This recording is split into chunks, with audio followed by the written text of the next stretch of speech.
Alrighty, good afternoon, everybody. Welcome to the Paws Up preview for today's game for FIU football as they take on the UConn Huskies up in the northeastern part of the U.S. in Hartford, Connecticut. I'm Jake Gibson. Alongside me is Kevin Barral. Jonathan Mayer couldn't make it today, but he sends his well wishes. And Kevin, let's just get right into this. This should be a fun game. Just in your opinion, on a scale of 1 to 10, how excited should the average FIU fan be ahead of this game? 10. It's always a 10. It's always a game day where we're here. 2-1. FIU has the opportunity to get off to their best start since 2017. It's been a very long time. The last time they played this UConn team, they kind of got dominated on their home field on the homecoming, so that sucked. But so far, UConn hasn't gotten off to the best of starts. 0-2 as we've seen. We'll get into that matchup later, but we should definitely recap last week. I mean, right? We didn't talk too. We did the post game show, but definitely after a week to kind of settle in, take a look. There's a lot to take in. So kickoff is set for 3:30. Fans can watch the game on CBS Sports Network. That is them along with ESPN is how you'll be watching most of the games this season for FIU. So yeah, as you said, let's talk a bit about that North Texas game. And wow, I don't know how many of us predicted it would be that high scoring with that many lead changes and just how overall exciting that game would have turned out. But that's what happened. And, I got to say, not only did they win, they sure looked good in those Biscayne blue jerseys as well. Those things, the more I look at them, the more I realize, wow, those things were impressive. But yeah, final score of 46-38. The offense was good, Kevin. There's just no other way to go around it. Keon looked great. Owens looked great. Almost every part of that FIU offense looked great. I think this is the most complete game of the season, not just from the offense, but defense as well. And, we spoke to CJ Christian Tuesday, for the midweek press conferences. And he told us he didn't think the defense played very well. He thinks the defense could be a lot better. Right. And obviously that's just him wanting to shoot for the stars. But, man, the defense played well. 1 interception. They had the sack, the forced fumble. What Jovan DeWitt has done is getting him another coaching job. He's gonna start. We'll see where, but man, I wouldn't be surprised if he ends up being a head coach somewhere. He's done such a good job with this team, and obviously you mentioned the offense. David Yost, another probably some of the best play calling we've seen. It was good play calling with Maine for the most part. Looks a lot better here. Just takes a lot more deep shots, a lot of runs. Really, we asked for balance, and that's what we got from the FIU team, from the FIU offense. I'm sorry. It was just a great game overall for FIU. Very needed win, and you love to see what they did. I mean, man, this is a team that whooped your ass last year. 52-14, I believe, was the final score. So you needed that one, and obviously they're kind of riding with a chip on their shoulder. This is the team that kind of stole your homecoming game last year. So. Yeah, we were there. We saw it. It was definitely not a great turnaround, but I think both teams are definitely coming into this game very overall very different squads, both good and bad depending on the teams themselves. But yeah, let's talk a bit about Kewan Jenkins, man. 291 passing yards, 20 completions, and a passing touchdown. Kevin. Lights out! Lights out! No lights out, but Kewan was lights out. So he was lights out. Yeah, that was his nickname. That's his nickname. So we deserve to slip it in there today. So let me just ask you this, and I think the answer is growing a bit more obvious as the games progress. But do you think Kewan Jenkins has done enough to secure his spot as QB1 for this Panthers team for the rest of the season, or at least the foreseeable future? 100%. This is the first week I didn't ask Coach Mack if Kewan is the starter, because I kind of had a feeling like, yeah.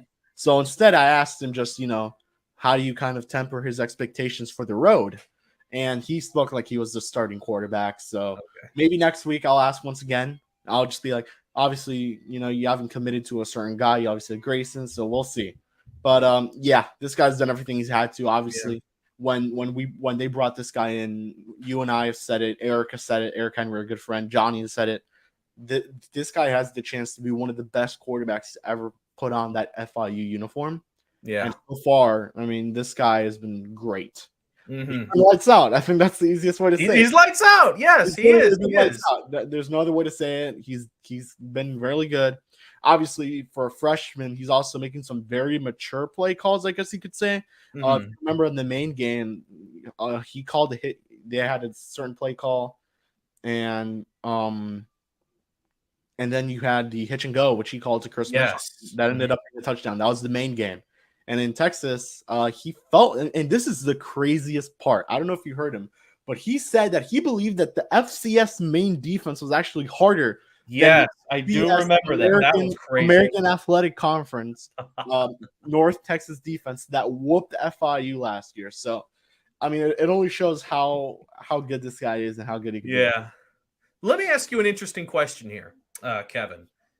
As we found out a few days ago, Owens, FIU's running back, earned the Conference USA Player of the Week honors, 3 rushing touchdowns against North Texas. Of course, prior to that, it was Chris Mitchell who won the award for his 2 passing touchdowns against Maine. So let me ask you this: what player do you think is more impactful for this FIU football team right now, Chris Mitchell or Keyshawn Owens? That's a hard question. Yes. So, fun fact, this is the first time since 2014, back-to-back weeks of a Conference USA player earning a CUSA Player of the Week, no matter what side of the ball it is. So, shout out to those 2 guys. Obviously, huge accomplishment, not only for FIU. The last time you had a player even win Conference USA was in 2019, and it was the kicker after the game against the University of Miami. So, it just shows you how long it's been. Right now, and I love Keyshawn. Keyshawn, I think, has the chance to be one of the better running backs out here. Obviously, that 1-2 punch of Keyshawn and Shamari Lawrence really worked. Both of them, Shamari ended up with like 94 yards last week. They have a good chance to really do it again this week too. I mean, this UConn team, we'll get into it. It's not very good, but I think right now you got to go Chris Mitchell. As more a valuable guy because you have Shamari. You can rely on Shamari, Antonio Patterson.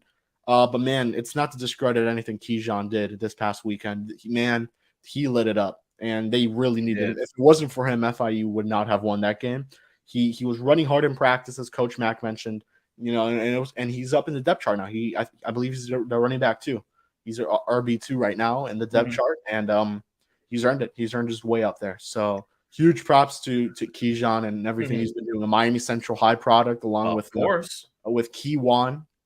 So those 2 guys obviously are going to lead the way for FIU for years to come. Keywan considers him a big brother, and those guys are really tight. Obviously, they're the reason they won last weekend. So I will say though, I think Owens is going to be the X factor when it comes to this UConn game for a very specific reason. We'll talk more a bit about that in a second. But before we head out from the North Texas game, let us talk a bit about the defense because I mean, granted, they gave up 39 points and almost 550 yards of offense, right? And granted, North Texas has a very good offense, right? Their offense was great. They ran a dual threat quarterback system that overall worked for the most part.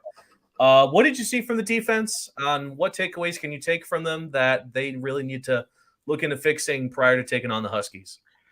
I think you were pretty on with it. You mentioned it. You gave up 38 points. You don't want to do that, but man, did they have big stops, and that's been huge for them. Obviously, you had that crazy play with the picks. Yes. I think it was like 3 interceptions in a row. Correct me if I'm wrong. 3 in a row.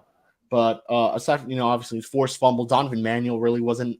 Obviously, he was the leading tackler, but in total tackles, but he just wasn't on his A game. Obviously, he had the forced fumble, I believe, along with Avery Huff. I think it was like 0.1, 0.5, how they counted that. So shout out to them too. I think Avery Huff now playing on the outside more than the inside, I believe is what Coach McIntyre said.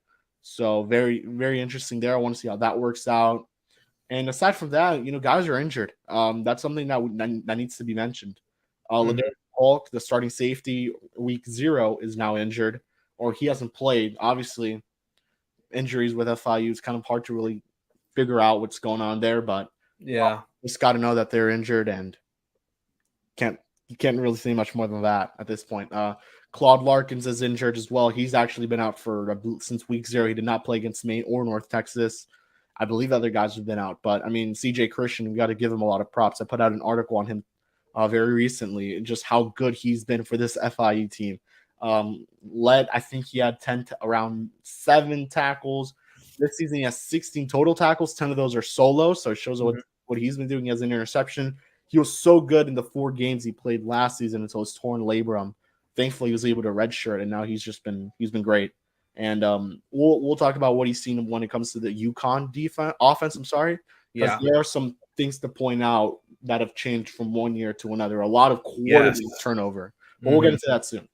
So before we wrap up North Texas, just do we have any final thoughts on how that game turned out? A win is a win, and that's what Mike McIntyre said. Press conference. That's what I think you and I both believe. Getting the win is the most important thing. But yeah, I don't think we'll ever see 3 straight plays as crazy as what we saw in that North Texas game. Those 3 interceptions, which was wrapped up by that house call by Hezekiah Masses. That was crazy. But yeah, I think overall, one thing has become certain with this FIU team: they absolutely have some star talent. They have growing star talent, and they have some veteran star talent. You just keeping it. You got to keep it. You got to keep it. I mean, obviously, shout out Rivaldo Fairweather. He was the top PFF tight end this past weekend, so shout out to him. Tyrese Chambers did not play. He had turf toe. Demetrius Hill, Gathan Bernadelle, all guys who were homegrown guys. Dominated for a couple of years at FIU. Now they're finding their new spots. So we'll see what happens. Hopefully, not many guys leave to the transfer portal. Fingers crossed, but we'll see. So let's move on to the UConn Huskies, hailing from Hartford, Connecticut. Kevin, did you know the Huskies are one of 4 teams in the FBS which are an independent program, meaning that they are not part of a specific conference. The other 3 teams include Notre Dame, Army, and UMass. So, New Mexico State and Liberty were also independent, but of course they have found a home in Conference USA. Going back 1 year, as you had mentioned, UConn went 6-6 in their regular season. They beat FIU 33-12. They dropped 300 yards on the ground in that game. Oh, by the way. They played in the Myrtle Beach Bowl, but lost to the Marshall Thundering Herd. That's a bowl? They play in Myrtle Beach. Oh, that'll be nice. Myrtle Beach is where? North Carolina? South Carolina, I'm pretty sure. South Carolina? Yeah. That'd be a nice bowl game to go to. Yeah, but they lost to Marshall. Pretty convincing loss as well. So 6-7 overall. Not the worst season ever. Of course, getting into a bowl game is always nice. But it hasn't been a great year for UConn so far. They actually kept it close against the NC State Wolfpack, an ACC school. I believe the final score was like 24-14, right? But then after that, they got blown out by Georgia State, right? Not Georgia. There's reason. Not Georgia Tech. Georgia State. They dropped 35 on them. So, woof. It's kind of hard to analyze this team because they have had 2 very different games. Granted, both have been losses, but they looked really good against NC State, and they dropped the ball against Georgia State. Yeah, this is a team that, as I mentioned earlier, they went kind of through quarterback turnover. Let's just look at last season against FIU. This is a team that won with Zion Turner, Fort Lauderdale product, I want to say. Yeah. St. Thomas product. And he didn't dominate by any means. You know, most of his action, you could even say, was through his feet. But obviously, a win is a win for a team like UConn. He was 1,402 passing yards, 2 sacks. He had 22 rushing yards. So he did not throw for a touchdown. The one that threw for a touchdown was the back quarterback that entered after it was already a blowout. So this season UConn brought in, actually, funny enough, the main Black Bear transfer, Joe Fagnano. He played a game and a half in the Georgia State game. He actually hurt his shoulder in the first half, and he did not continue to play. Right. Late this week, it was announced by head coach Jim Mora that Fagnano would be missing the remainder of the season. He would go into shoulder surgery. So wishing him the best of luck moving forward in his recovery. And then now you got to go with, and I hope I'm saying the name right, Taquan Robertson, who was the Penn State transfer quarterback. Yeah. He played most of that Georgia State game. He looked pretty good for the most part. He did not play the first game against NC State, so you will Yeah. see different quarterback stats. I was wondering why that was the case, and now obviously we know what is happening. So Yeah. CJ Christian expects Robertson to be the starter. Expect him to be the guy they're getting ready for. Mhm. It looks like Jim Moore did announce Robertson is the guy they're going to go with. So we'll see what happens. Zion Turner, obviously, someone that FIU recruited, they tried to bring. He ended up going to UConn. So that's another name to keep an eye out there for the quarterback situation. But this is a team that also lost guys. So their leading receiver no longer with the team. Now they have to rely on a couple of new guys. They brought in a senior transfer from the University of Delaware. I'm not quite remembering the name, but they still have the running back, leading rusher, Victor Rosa. So just some things to keep in mind about this team. Obviously, an 0-2 start, as Jake mentioned, 2 different games. So what type of UConn you get. And I hate mentioning the weather because we had an argument about this. Yes. But mentioning that it is possible. It looks like the game's going to get played. Yeah. There will be wind. There's going to be probably some rain, maybe a little rain delay here and there. But for the I actually wanted to ask you this about Kevin. Yeah, I don't mean to cut you off, but I was actually going to ask you about this. Hurricane Lee, it's off the coast. You know, the latest hurricane models say, it's not going to hit the Northeast directly, right? It's moving a bit more east towards the Atlantic. However, there could be feeder bands, and when you get feeder bands, you get rain, right? So how does this game shift for both FIU and UConn under the consideration that it's going to be raining for most of that game? I don't know, man. FIU run game. I'm pretty confident with FIU's run game. No idea how they're going to go for UConn. You're relying basically on one guy, Victor Rosa. Yes. Last season against FIU, 92 yards, 16 attempts. They had someone different, Devontae Houston, who went for 135. But Rosa had 2 touchdowns against FIU, so just something to keep in mind there. I think FIU's defense just really needs to, for a team that can't tackle too well, this is going to hurt them if it rains. Yeah. You got to rely on your field goal unit as much as you can. Try to take advantage of that whenever you see a possibility there. Obviously, you got to get that going there. Chase Gabriel, he can hit it from pretty far. We know what he can do. Let's hope the wind isn't too bad. Chase Gabriel is going to have to hit a couple, and we'll see how many 4th down conversions FIU attempts. Something that we saw in the North Texas and Maine game, actually. FIU going for it on 4th down. A pretty good amount, Jake, I would say, for the most part. More Maine than North Texas, but something they didn't do with Grayson, but they did with Kiwan. So just something interesting there I saw from both ends. Yeah.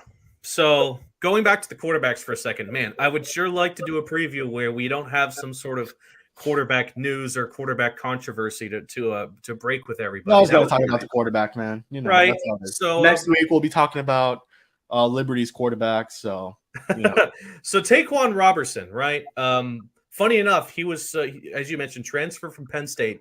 He earned the starting job back in 2022, but suffered a season-ending injury in their opener against Utah State last year. Yep. So, unfortunately for UConn, a string of season-ending injuries for their starting quarterbacks early in the season. So, granted, what we saw against Georgia State was not bad, as you had mentioned, 216 yards, 2 touchdowns, I believe, an interception.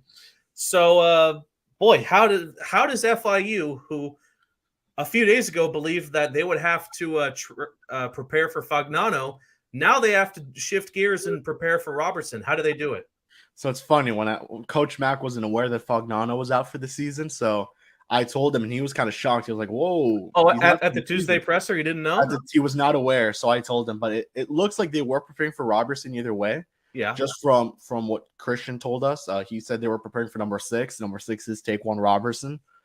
So I made sure to look that one up. He's going to be the starting quarterback for the foreseeable future. This is a dual threat quarterback, nonetheless. I just saw that with North Texas too. The dual just threat saw that quarterback. with Stone Earl. They had Stone Earl and their backup too. Pretty fast quarterback there too. So we'll see what happens. He doesn't have many receivers. He still does have tight end Justin Jolly, who they had last season in the game, kind of killed FIU. if I'm correct. I'm gonna go back. I To kind of like what I've seen with Brett Buckman for UConn. That's the yards so senior. far this That's the season. University of Delaware transfer. Oh yeah, Delaware. Yeah, Brett Buckman. But I like what I see from him. But aside from that, I mean, I think it's still up for grabs. The wide receiver 1 position for this UConn team. We just don't know yet. Yeah, and then you have it's Justin Jolly right now at the tight end position for them. And funny enough, I'm looking at this now. It looks like they're using Zion Turner as a wide receiver. He had 1 reception for 5 yards. So interesting to see. This is a team that Coach Mack mentioned, very physical, but not on top of that, they really use a 2 quarterback package. Yeah. So I'm very intrigued to see how they go about this, especially now that you're gonna have to rely on the run game. Obviously, if it rains. Yeah. So Zion Turner, guy who's gonna run all over you, and that's a good possibility. You have Rosa, Turner. Yeah, Robinson. Rosa had a great year last year. 600 yards, 11 touchdowns. That's pretty good for a running back, right? And he's a small guy, small. Yeah, he's small, hard to tackle. 5 yards, 205 and it's going to be wet, pounds. right? Oh, no. So it's going to be Small the guy, Owens versus Rosa show. That's what I'm starting to think for this game, right? Yeah. And with that said, I think I actually trust Owens and this FIU O-line a bit more than UConn's O-line and Rosa, if I'm being completely honest. Shows you who you're going to go with in the prediction. Oh, yeah. Spoiler alert. But so let's talk a bit about UConn's defense, which I think has been hit way more with the transfer portal and graduates more than the offense. And as we mentioned earlier, only giving up 24 to an ACC school in NC State, that's not bad. But then you gave up 35 to Georgia State. That is pretty bad, right? Really bad. That was really bad. So I think they have a couple of really good players like Jackson Mitchell, linebacker, 22 tackles so far this season. Defensive back Durante Jones as well, not too shabby, 19 tackles so far. But UConn has still not recorded an interception on defense, and they've only given up 1 fumble. So when it comes to takeaways, we see this every time we go to the press conferences at FIU. They have that sign: takeaways plus ball protection equals victory, right? UConn does not do takeaways, apparently. Yeah, you need to take advantage. I think the big thing is you look at last season and this season, UConn has changed a lot. Yes. And for FIU in a good way, to the point where you could get revenge on this team. You should be able to score a good amount of points on this team, kind of have an NC State type of game where you just drop a lot. Obviously, they lost to Georgia State. Gotta feel pretty good about that. We'll see what happens. I think the run game is going to be crucial for them. If they realize, and I think this has been the case, if they think that this run game, if this defensive line for UConn isn't very good and it's a weak point, Shamari Lawrence and Keyshawn Owens are just going to be running right through it, especially if it's raining. And from time to time, you'll if the weather allows, Keywan's just going to be throwing some darts to Dean Patterson, and it looks like that's been the case when Keywan has needed a big play. He's going to Dean Patterson. He had two receptions for like 85 yards, something like that, or 75 yards. I'm sorry. So it just shows you need a big play. Dean Patterson's the guy, especially in the fourth quarter of the last game. He had the big play for the first down. So he did. By the way, what usually happens with these rainy games, right? Regardless if it's college or NFL level, as you mentioned, both teams rely on the run game, and what does that do? It makes the game go by quickly. It makes the game go by fast because the clock just keeps rolling, especially now with this new college football system where you don't get the time to stop anymore on first downs. So I think this matchup is definitely going to be whoever scores first has a really great chance of keeping that lead throughout the game because the game's going to be over before you know it. So, Kevin, any final thoughts about what fans can expect from this UConn Huskies team? I'll just say this. If this was a basketball game, FIU would be in some grave danger, right? Yeah, this is a basketball school. So yeah, it's a basketball school. They just won the championship. They beat the Canes on their way there in the Final Four. But football-wise, UConn is not had a great history, right? Let's just keep it real here. I would also say you got to remember last season. You can't just say they're 0-2. We're going to forget about it. You can't. You have to remember about that's what Mike said about North Texas last week, how they blew out FIU 2022, and look what happened. He talked about that in the post game. Both teams have changed, but they didn't forget, right? They kept that in their mind, and especially last year it was homecoming, the homecoming game against UConn, and they laid an egg, right? They laid an egg. So just gotta hope you can get it going. Here. Yep.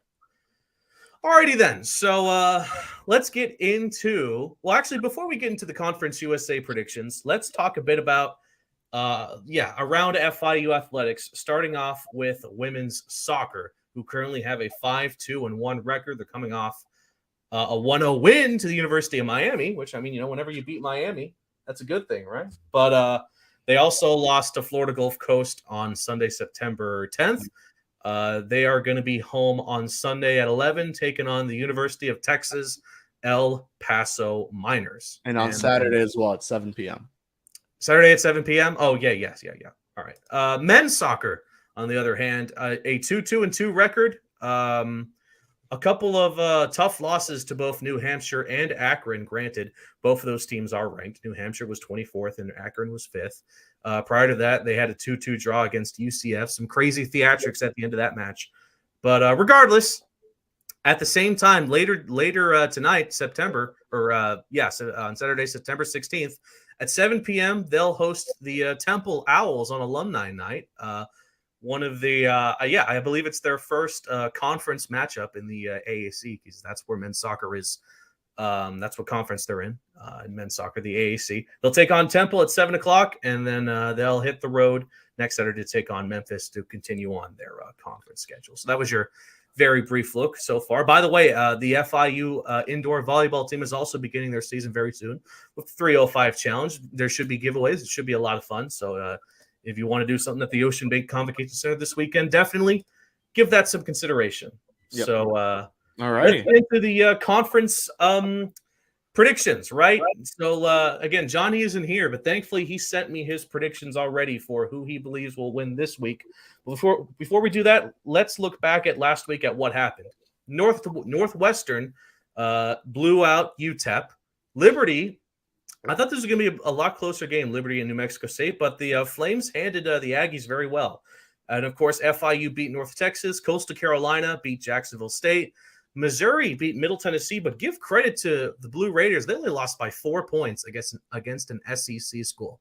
That is something to be proud of, even if it is a loss. Louisiana Tech dropped 50 on Northwestern State. Western Kentucky also dropped 50 on Houston Christian. And Air Force beat Sam Houston by a score of 13-3. That must have been an absolutely riveting game. 13-3 final score. So how did we do last week? I went 6-2. Kevin went 6-2, and Johnny went 7-1. How did he go 7-1? What did he Johnny get was the big winner. Yeah. So both you and I picked Jacksonville State in the upset over Coastal Carolina. They lost. They did. They lost 30-16. The Chanticleers won. You Kevin picked Middle Tennessee over Missouri in the upset, but to be fair, they almost pulled it off. It was a final score of 23-19. They were this close. Oh, well, at least I feel better about myself now. So, and obviously I picked North Texas over FIU. So shame on me. So we both landed with a 6-2 record. Johnny went 7-1 though. His only incorrect game was picking New Mexico State over Liberty in another upset. If he had picked Liberty, he would have gone 8-0. So that would have been wild. Let's see if you and I finally get back to square run and take over Johnny's current win streak of 1. We should do NFL predictions too, like we did last. We should do that. We could. You want to do it? Let's do it. Let's do it. Yeah. All right. Let's do it after the CUSA these conference games. So let's start off with the University of Liberty, who put a pounding on New Mexico State. No doubt about it. Right. They're on the road now. They're taking on the University of Buffalo, widely considered one of the lower-end teams in the group of 5. And I really mean that disrespect to Buffalo. FIU has been there for a while. I'm going to take Liberty, though. I feel confident that the Flames will get it done. Liberty. Yeah, and Jonathan also picked Liberty, so we're all good there. Yes, we'll sir. skip the FIU game for now. Next up, Western Kentucky, who, they looked good against Houston Christian, but now they got to go to Columbus to take on Ohio, the Ohio State University. I'm going Ohio. That's going to be a sweep, right? We're all going Ohio State. Johnny picked the Buckeyes. I think it could be closer, though, than what... Could be close, but come on, man. Ohio State's one of those teams with, championship, college football championship aspirations. So I think they're going to cruise by Western Kentucky. So we're all on Western. Now, This could be a good one. It's the battle of teams that FIU has already played. North Texas at Louisiana Tech. That's going to be a fun It's game. going to be a fun one. It's in Ruston. What time is that game at? It is a 6 o'clock start. On where? It's in Ruston. ESPN It's in Plus. Louisiana. It's in Louisiana. ESPN Plus, CBS Sports. ESPN Plus. I'm watching that game. That's going to be a we fun have to game. because the FIU game should end right before that game starts, so it should be a good one. Yeah, I'm gonna take the Louisiana Tech Bulldogs here though. I think what Smoke Harris and Hank Bachmeier. I think Smoke and Hank cooked this North Texas defense in the same way that FIU did. So give me the Bulldogs. And although I will say, Chris Mitchell has been the best Conference USA wide receiver this season. Yeah, I saw that. So that doesn't hurt to have on your team, right? But I'll take the Bulldogs. You're on the Bulldogs. Johnny is on the Bulldogs. Okay. Now, up next, Middle Tennessee, coming off a tough loss against Missouri. We're 0-2, right? They are 0-2. FIU has to be at the top of this conference, right? They're up there, right? They got blown up by Alabama, which is almost kind of unfair, and they barely lost to Missouri. So this is their home opener. By the way, the UConn game is UConn's home opener. By the way, just to clarify. Is it? Right? Nice. It is. Both their games against NC State and Georgia State were on the road. But anyway, Middle Tennessee State hosts Murray State, a Division II school out of the Ohio Valley Conference. Give me Middle Tennessee. Yeah, I'm going to take Middle Tennessee. Johnny is I on did not know you could play a D2 school. I believe so far none of us have picked a different opponent from each other so far. No, we have not. We shall see how that continues. Moving on now. This could be an interesting game. It's the Battle of New Mexico. The New Mexico Aggies of Conference USA versus the New Mexico Lobos of not Conference USA. Just give me I really wish I did more research on the Lobos. I'm going to keep it above you. I'm just going to go with our CUSA pals. I'm going to take New Mexico. You know what? State. I want to make sure I get this right, dang it. Okay, so New Mexico Lobos, they got blown out by Texas A&M, and then they blew out Tennessee Tech, which isn't, Are they a D2 school? I've never heard of this. No, they are. They're in the Mountain West Conference. They're in FBS. So they're G5. They are a G5, just like New Mexico State. But I think New Mexico State is overall just going off of the high scores. They look good in one game, look bad in the other. New Mexico State has been a bit more consistent. So I'm going to take the Aggies in this one. Give me Conference USA. Yep. What did Johnny also took New Mexico State. So fair enough. Rounding out the list, we have the University of Texas El Paso Miners, who did not look good against Northwestern. Now they got to take on the University of Arizona, which is a fine program. And it's crazy. I think I'm taking Arizona. We have all picked the exact same teams. That's it? Yeah. I mean, what's left is the FIU game, of course. So that one. Should we leave that one all the way till the end? We'll do our NFL. So you want to do NFL? But yeah. We'll do our NFL slate and then we'll pick FIU. You, me, and Johnny all picked the exact same teams. So well, that's the first. That is a first, yeah. Right? I just didn't see any. There's there weren't any good upset picks. No, I actually do feel confident in all of these games. Granted, I think that Louisiana Tech North Texas game could go either way. That's the one game I feel like that is going to be an amazing. Yes. All right, so let's do some NFL games real quick. We'll do a rapid fire, okay? Yeah. Starting off with the 1:00 games on Sunday. Green Bay at Atlanta. Give me Green Bay. Give me Green Bay. I like what I saw from Georgia. Are we taking these into notes? Are we going to count these for a record? A separate record? Why the heck not? I know Johnny didn't send us his NFL picks. We'll ask him later. We'll ask him later. We'll see what he says. I like what I saw from Jordan Love. Give me the Packers, right? Next, Las Vegas at Buffalo. I think the Bills are pissed that they look stupid against the Jets. They're gonna handle the Raiders. Give me Buffalo. Give me Buffalo. Yeah. This could be a good one. Baltimore at Cincinnati. Two kind of disappointing teams, right? Baltimore barely got by Houston. I believe Dobbins, out for the season with an Achilles. Yeah. Cincinnati did not look good against Cleveland, right? I think this could go either way. But I think Cincinnati fixes themselves up, they will correct their mistakes on offense and defense. Give me the Bengals. Give me the Bengals. Seattle at Detroit. Give me Detroit. Yes, I am taking the Lions. I'm a huge Lions guy. Yeah, they showed me. Like I'm just like I'm a fan of what they're doing. We'll say that. Obviously, we're Dolphins fans, but right. But I liked what I saw from Detroit. I wouldn't mind a Detroit Miami Super Bowl. Right, that'd that sounds pretty good to me. Right? That'd be fun. Indianapolis at Houston. This is going to be the battle of mid, I fear, for the schedule. Indiana didn't look that bad against Jacksonville. Indianapolis they looked okay. Houston did not look great either. I'm taking the Colts. Yeah, I'll take. I like both teams though. They're pretty like. I do not like both teams. They're both mid. They're not. Yes, Indiana's mid. Houston's trash. The Houston, I think, is better than last season. Yeah, so I guess I'll take mid over trash. Give me Indianapolis. Yeah, although I do think Houston could be pretty good this year. Maybe. They're in a pretty bad They're in a bad division, dude. Like, it's up for anyone, including this team, and what could be the game of the week. Kansas City at Jacksonville. Give me the upset. Wow, that is going to be a star-studded affair. And you know what? How crazy did anyone go into this season thinking Kansas City would be 0-2 to begin the season? Because I think that's what's going to happen. Give me Trevor Lawrence and the Jags. I will say it. We also don't know how Travis Kelce is doing. So. Granted, yeah, we saw Chris Jones signed his extension, so he's going to play against Jacksonville for the Chiefs, right? But we still don't know about Kelce. Yeah. But I like what I saw from Trevor Lawrence. He's on my fantasy team, so I need him to. Right, yeah. And what's the receiver's name that played for Calvin Ridley? Ridley.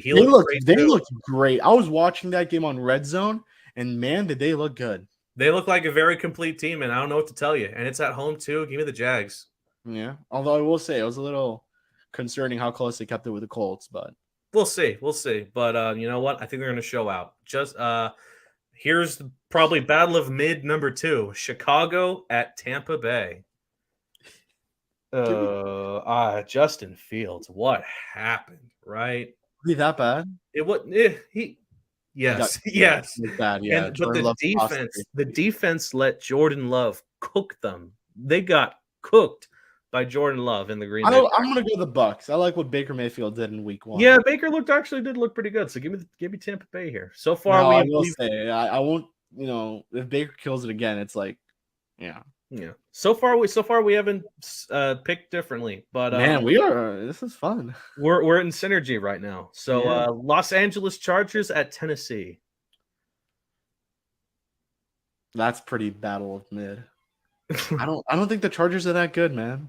No, I didn't like. I disagree. I think they're going to be a good team. They had their chances to win that game against the Dolphins, right? Yes, they had their chances. I think it's not even me being a Dolphins fan. I just think they aren't. Okay, yeah, but Tua and Tyreek absolutely exposed their defense. Austin Eckler looked good, but Justin Herbert weren't they up 24-0 in the playoffs, and they still blew that game to the Jacksonville? Yes, exactly. So, it's been a bad couple of games for the Chargers.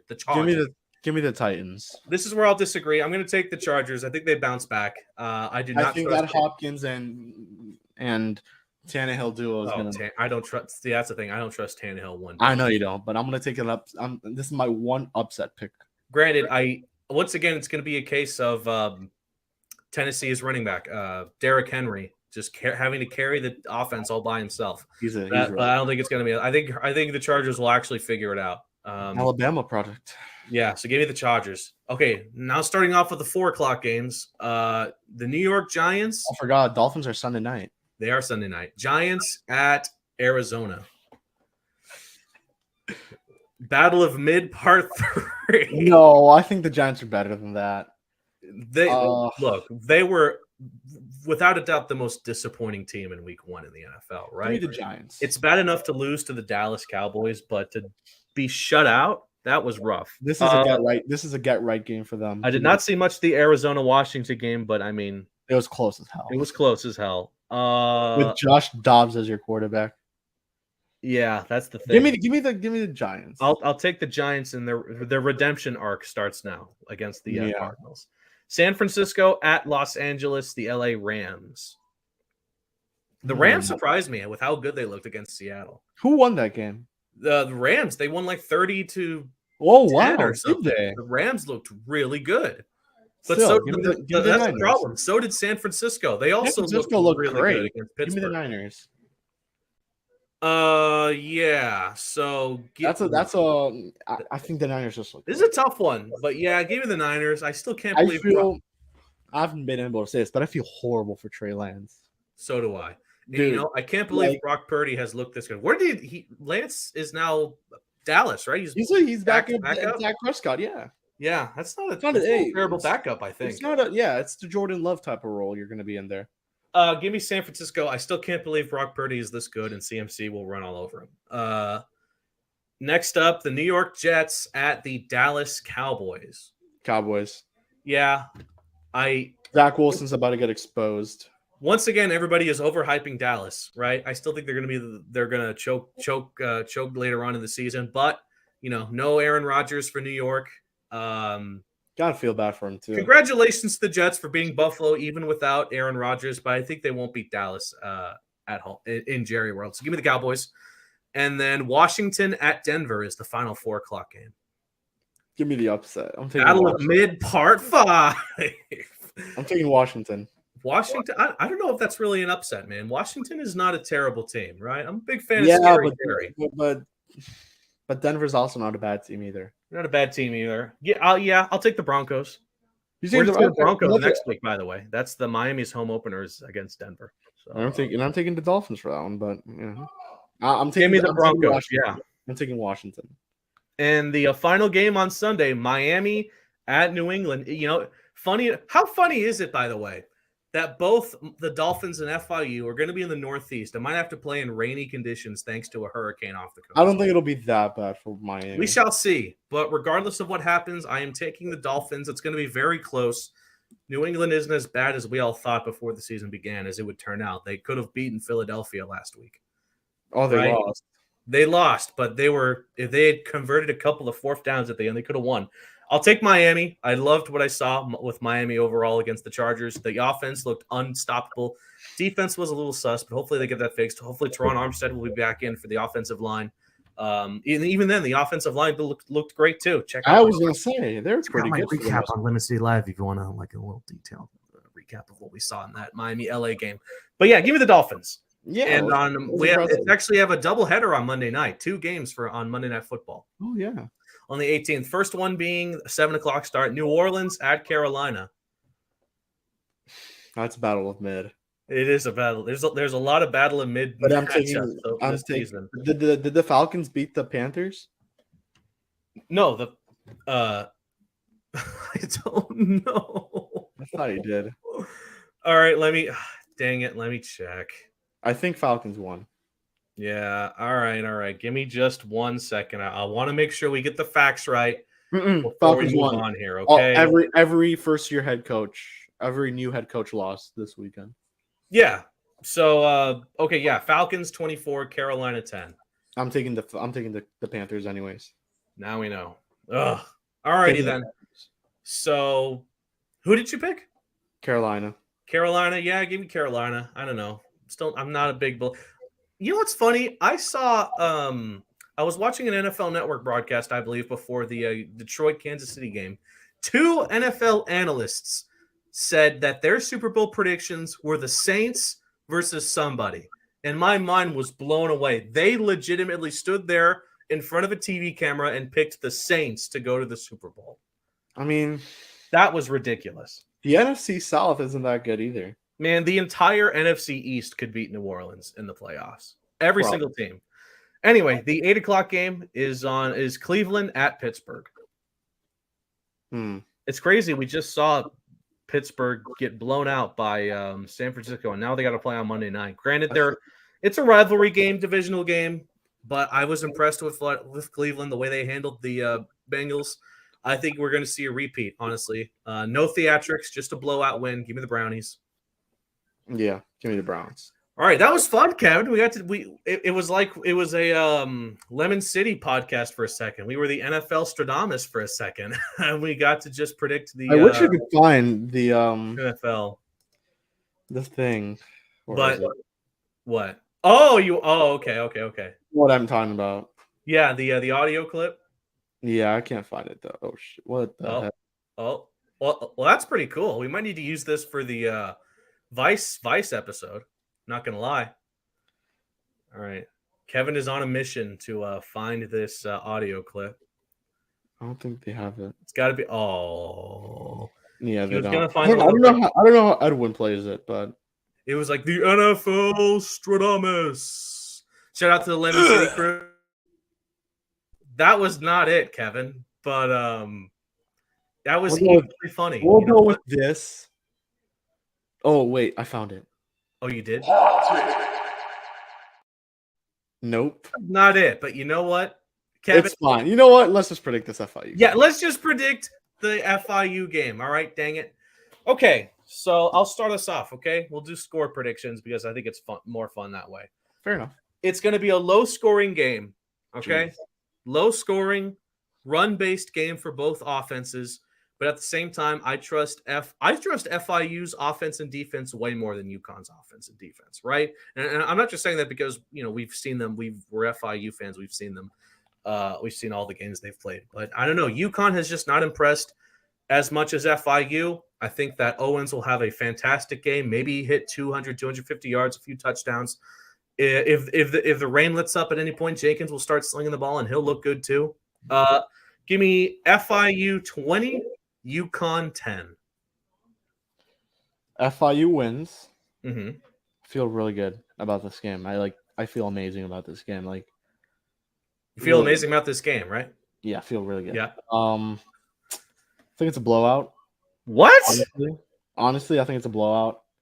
I don't like UConn's team, man. I don't think they're really good. I don't either. I really don't. And you lost to Georgia State. And it's funny because UConn's favored in this matchup too. They're actually they are, and I'm gonna bet on this game, and I'm gonna take FIU to win. I think I already did. I think I put they're just gonna take the Panthers money line. Yeah, I think they're favored by a touchdown. 8.5 last I checked. Yeah, like 8.5, something like that. But yeah. So wait, what's your final gonna blow them out? I'm gonna go with 20-7. It's not that much of a blowout.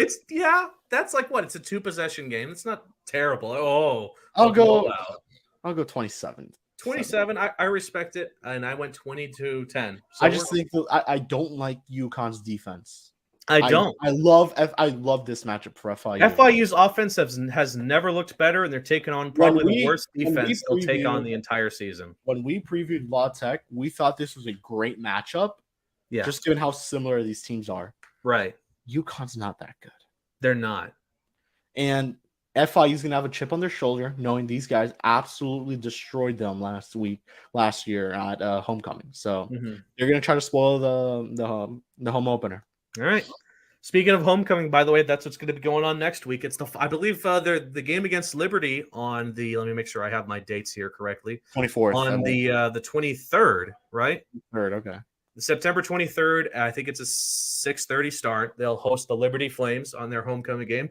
It's funny because usually the homecoming games are against non-conference opponents, but this is it's going to be a fun game. It's going to be a fun game. We'll see what happens this week, but FIU versus Liberty is actually sounding like it's going to be a very competitive game, right? And we have some cool stuff coming up.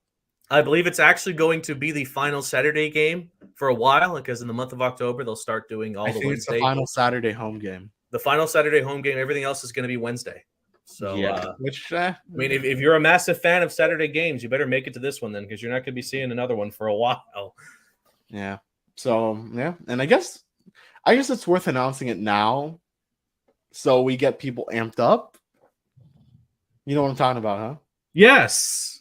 You wanna? Yeah. So we have some cool plans for game day at the FIU Liberty game, such as partnering up with the FIU Alumni Association. This was a long road in the making, but you will be able to catch us at the Roar Lounge, which is going to host an FIU Alumni Association party for alumni members. There's going to be food, music, games, and of course us as We're preview. hosting this show. Yes, as we do our at the Paws Roar Up preview. Lounge. Yes, at the Roar Lounge. So if you're there, you want to say hey. We're not sure what the times are exactly. We're not sure when it's going to happen. As the week progresses, we'll give you guys a lot more. Yeah, hopefully we don't eat too much of the food there. That's given for you guys at the Alumni Association. But again, thank you to them for letting us do this. Should be very cool. We have some awesome ideas planned. Shout out to Gus and Lemon City as well for helping arrange this for us. And the Alumni Association for allowing to have us. Yeah, first it was the event at Monty's, right? Yeah, they were a big reason we were the able to Alumni get into Association. that. We met a lot of cool people. Event there, yeah. And now we're doing this. So let's look forward to that later. But for now, it's game day. Enjoy the game, everybody. And once again, FIU versus UConn, 3:30 kickoff. You can watch it on CBS Sports Network. That's Kevin. I'm Jake. Johnny couldn't make it to this preview today, but he was with us in spirit, right, Kevin? Yeah. Yeah. So we'll catch you at halftime and the final score. But until then,